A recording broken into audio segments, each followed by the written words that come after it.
Rêve prophétique de bébé robotique. Adam et Ève réinventés. 1er juin 2018. Message de Yahushua à sa messagère et prophète Gwendolyn Song, traduit et lu par Justine. Voici le récit du rêve reçu par Gwendolyn. Il se trouve que Gwendolyn est diplômée infirmière. Or, dans ce rêve, elle tenait un nouveau-né dans ses bras. Mais ce n'était pas du tout le genre de bébé auquel on pourrait s'attendre. Ce bébé, raconte Gwendolyn, allait mourir dans la salle d'accouchement. Mais contre toute attente, les médecins et le personnel scientifique ont proposé de lui appliquer une toute nouvelle avancée scientifique dans le but de sauver la vie de ce bébé. Le bébé était né avec la moelle épinière non refermée à l'arrière de son cou et sa tête était gravement déformée et certaines parties des os du visage étaient manquantes. Les parents ne voulaient pas abandonner l'espoir de garder leur tout premier enfant et ils ont donc laissé l'équipe médicale tout tenter pour maintenir leur bébé en vie. Dans ce rêve, le Seigneur a montré les traits du visage de ce bébé à Gwendolyn par un plan rapproché. Ce rêve était extrêmement réaliste et très impressionnant. Finalement, la peau du bébé était remplacée par une peau artificielle qui semblait presque humaine au toucher. Et les vertèbres au niveau du cou étaient remplacées par un cou robotique. La tête du bébé tournait dessus comme un pivot, en un mouvement circulaire, et à ce stade, il est apparu clairement à Gwendolyn que ce n'était plus le même enfant qui avait grandi dans le ventre de cette maman. La plus importante partie du rêve vient ensuite. L'esprit du bébé était toujours dans son corps et les scientifiques de l'équipe médicale le savaient.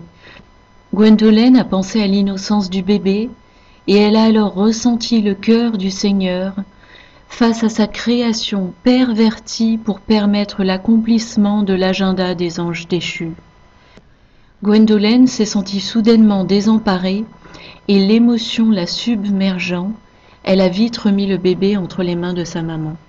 À ce moment-là, le papa a ouvert une boîte dans laquelle se trouvaient les économies de sa vie entière, tout ce qu'il possédait de valeur. Et il a voulu offrir cela à Gwendolyn. Il n'était pas prêt à se contenter d'un simple non comme réponse. Il était dans un dilemme extrême et il ne savait pas quoi faire pour se débarrasser de la charge de cet enfant. Il savait que ce que ces scientifiques avaient fait était contraire au plan de Dieu. Mais tout s'était déroulé si vite dans la salle d'accouchement, et les parents voulaient seulement donner à leur bébé une chance de vivre. La voix du papa était si désespérée, et il voulait juste en finir avec ce cauchemar. Et il suppliait, « S'il vous plaît, prenez ce bébé, ôtez-le de nos mains !» Gwendolyn commente, « Les amis, ce rêve ressemblait à un film de science-fiction, mais c'est la froide réalité de ce qui va arriver dans le futur. Et en fait, cela pourrait bien se produire déjà aujourd'hui dans certains endroits. On l'ignore. Mais le Seigneur est si miséricordieux avec nous qu'il continue de déverser son esprit sur toute chair pendant ces derniers jours pour exposer tous les plans de l'ennemi. Je remercie Dieu pour ce rêve que je peux partager avec vous tous. Les amis, les anges déchus profitent de toutes les occasions possibles pour faire avancer leur agenda androïde, le transhumanisme, pour créer une race d'humains robotiques comme descendance pour l'humanité, une contrefaçon et provocation de l'unique vrai Dieu de l'univers, le Dieu d'Abraham, Isaac et Jacob. Or, quand vous considérez la technologie en marche et ce qu'elle vise pour demain à peine, vous réalisez que les anges déchus n'ont plus grand-chose à faire pour atteindre l'avancement scientifique qui existait à l'époque de Noé. Et ils touchent au but, mais alors leur délai va expirer. Ils profitent d'un sursis de temps en ce moment. Mais ils ont pour ainsi dire atteint le maximum de ce qu'ils pouvaient faire pour corrompre l'image de Dieu qui a été placée au commencement dans le jardin d'Éden.